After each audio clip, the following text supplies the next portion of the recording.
After 2011, ഇന്ത്യയിൽ വീണ്ടും census വരാൻ പോവുകയാണ്. And this is happening after 16 years.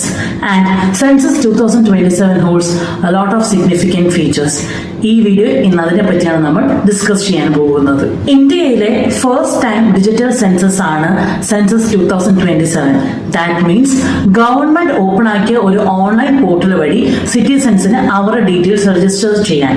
And ഇന്ത്യയിലെ പല പാർട്സിലും ഈ ഒരു ഓൺലൈൻ പോർട്ടൽ ഓപ്പൺ ആയിട്ടുണ്ട്. ഈ കേരളത്തിൽ അത് ജൂൺ 2nd വീക്ക് തൊട്ട് നമുക്ക് എക്സ്പെക്ട് ചെയ്യാം. സെൻസസ് 2027 രണ്ട് ഫേസിലായിട്ടായിരിക്കും നടത്തുന്നത്.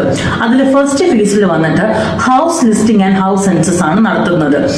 ഇത് നമുക്ക് ഏപ്രിൽ ടു സെപ്റ്റംബർ 2027 എക്സ്പെക്ട് ചെയ്യാം. ആൻഡ് സെക്കൻഡ് ഫേസ് വന്നിട്ട് പോപ്പുലേഷൻ എന്യൂമറേഷൻ ആണ്. ആൻഡ് ഇത് നമുക്ക് ഫെബ്രുവരി 2027 എക്സ്പെക്ട് ചെയ്യാം. ഇത് മാത്രമല്ല, ഈ ഒരു സെൻസസ് 2027 നമ്മൾക്ക് കാസ്റ്റ് ഡേറ്റ കളക്ഷനും കൂടെ നടത്തുന്നുണ്ട്. സിറ്റിസൺസ് സെൽഫ് എന്യൂമറേഷൻ പോർട്ടൽ വഴി എൻറോൾ ആയതിനു ശേഷം ഒഫീഷ്യൽസ് വന്ന് അത് നേരിട്ട് വെരിഫൈ ചെയ്യും.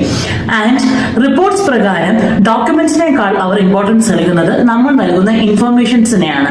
ഓൾസോ നമ്മൾ നൽകുന്ന ഇൻഫർമേഷൻസിന് ബേസ് ചെയ്തായിരിക്കും ഇനി ഫ്യൂച്ചറിൽ നമുക്ക് ലഭിക്കാൻ പോകുന്ന ഗവൺമെന്റ് സ്കീംസും ഗവൺമെന്റ് പ്ലാൻസും അതുപോലെ തന്നെ കോൺസ്റ്റിറ്റ്യുവൻസി ഡിവിഷൻസും നടത്താൻ പോകുന്നത്. I hope everyone who watched this video understood the importance of census 2027 and our role in it.